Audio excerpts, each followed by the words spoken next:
Outlander 10 Facts About Geillis from the books the show leaves out. The Outlander TV series leaves out important facts about Geillis only found in book form. Here's 10 facts about Geillis the show leaves out. Geillis is the thrill and mystery factor in the endless romance saga Outlander. She was the one character in the show who kept the fans guessing how and why throughout the first 3 seasons.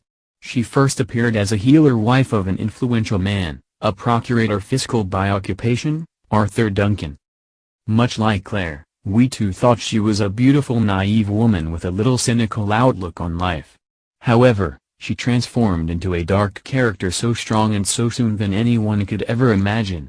Without further ado, here are 10 facts about her that exist in the books but not in the show. 10. Origin. Geillis was a Scottish woman, who belonged to 20th century. She traveled back in time on purpose, from the year 1967, to aid the Jacobite cause. She was born as Gillian, most probably, as there is no evidence to it, and took the name Geillis after in 16th century when she decided to choose the dark path as her life goal. 9. Family. Her family is not explored much in the show or the books. The only part of her family this is adequately touched upon is her child born out of love, William Buckley Mackenzie, who was illegitimately fathered by Dougal Mackenzie. Her first husband was Greg Edgars. He's part of the series of countless other men from the past who became the victims of her ambition. She also seems to consider a fellow time traveler Kenneth as her family and shares news and secrets with him. 8. Aliases. Gillian took on several names to get by smoothly.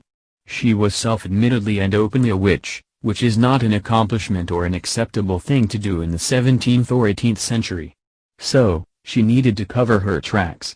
She goes by a variety of different aliases, including Gillian, Geillis, Geillis, Mrs. Ibester, Mrs. Abernathy, etc. 7. Geillis knew who Claire was. Geillis most probably already knew that Claire was a time traveler. In the books, Roger had found her journal in which she had recorded the disappearance of a woman named Claire Randall who had mysteriously vanished near Cranadon in 1945. Another instance is from 1743 when she met Kenneth after she arrived in Cranesmuir. She told him about her plans and that she wanted Colum to die so she could control Dougal. When Kenneth told her about a new woman at the castle, she wondered aloud if the woman was a time traveler. 6. Number of husbands. We shall only be talking of the known husbands, of course. Geillis' first husband was Greg Edgars, whom she set on fire along with his car and left burning on the site, to travel to the past. When she arrived in around 1738, she reached home to a husband named Ibester waiting for her. After she killed Ibester, she married Arthur Duncan in Cranesmuir. Then, she married Mr. Abernathy. 5. How Geillis from the books looks like. In the books by Diana Gabaldon, Geillis is a tall woman with white skin and very fair hair. Her hair looks like it is a bunch of baby fine strands of heavy cream. She has deep green eyes which are so attractive that they can lure any man into complying to her wishes. 4. Early life and struggles. When Geillis was young, she joined Scottish nationalists. Shortly after, she became very interested in Scotland and joined the Society of the White Rose.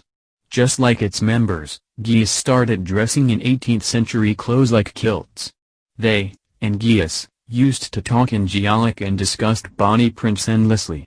Here Geillis's enthusiasm turned into dangerous obsession. She subscribed herself for the study of Highland folklore and antiquities at the Institute, and discovered the stones and their time travel abilities. 3. First marriage. Greg Edgars was the first husband of Geillis. She met him when she joined the Scottish nationalists and married him soon after. Geillis was highly ambitious and obsessive. She was never really too fond of Greg, and when he started complaining about how much money she was wasting at the Institute, she decided to leave him. 2. Personal diary, artifacts. Geillis had a grimoire, a personal diary from the days when she had first discovered the stones and chose a new name for herself. Fiona, Mrs. Fitzgibbon's granddaughter, found the diary in her things and kept it for herself. Geillis also maintained a journal, a mishmash of myth and science, in which she used to record her research, Studies and remarkable findings nearly labeled in 3 sections. 1. Why did she kill Arthur? In the series, it is not mentioned explicitly why Geillis killed Arthur. The books explains the motive in detail. Geillis had already been administering poison slowly and in little quantities, in the form of white arsenic. But, when Arthur discovered that she was pregnant and it was not his child, Geillis killed him immediately by giving him bromide.